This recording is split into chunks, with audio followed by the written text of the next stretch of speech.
You're probably scrolling through a dozen chairs right now, wondering if any of them will actually survive a full day of back-and-forth cuts without creaking, without the hydraulic lift sputtering, and without forcing you to constantly readjust the height just to reach a client's head. It's a real pain to waste money on a seat that looks great on paper but ends up being a daily annoyance, especially when you're trying to build a professional vibe in a small shop or a home studio. Link is in the description if you want to check the product details on Amazon. And in the next few minutes, I'll walk through why this particular pair might be the one that finally lets you focus on the cut instead of the chair. First off, the biggest thing that trips people up when buying a barber chair is the balance between sturdiness and maneuverability. You want something that can take the weight of a client who's leaning back for a shave, yet you also need the hydraulic system to glide smoothly when you're raising or lowering the seat between appointments. The Berkeley Store's Barber Chair Black 2 King tackles that by using a heavy-duty hydraulic base that lets you recline up to 45 degrees and still feel solid when you're pushing it back up. In a real-world setting, that means you can tilt a client back for a straight razor shave without the chair wobbling, and you won't have to wrestle with a stiff pump to bring the seat back up for the next haircut. If you run a shop where you see a steady flow of clients, think 5 to 8 people a day, with a mix of short trims and longer beard trims, this chair's 2 King design actually makes a lot of sense. The King label refers to the wider seat and back cushions, which give you roughly the space of a small lounge chair while still fitting into a standard barber station footprint. For a client who's a bit heavier or simply likes to spread out, the extra width prevents that uncomfortable edge-to-edge feeling you get on tighter models. I've seen barbers set up 2 of these side by side in a 12 by 12 foot room and still have enough room for a sink and a couple of tool carts. That's the kind of practical layout you can actually walk into and start using right away.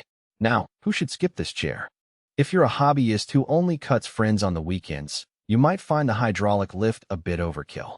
The mechanism adds a few extra pounds to the chair, so moving it around a cramped garage or a small apartment could be a hassle. Also, because the chair is designed for heavy use, the price point sits higher than a basic folding stool. If your budget is tight and you're not planning to host a full-service barbershop, you might be better off with a simpler model and upgrade later. On the flip side, the strengths become pretty clear when you picture a busy day.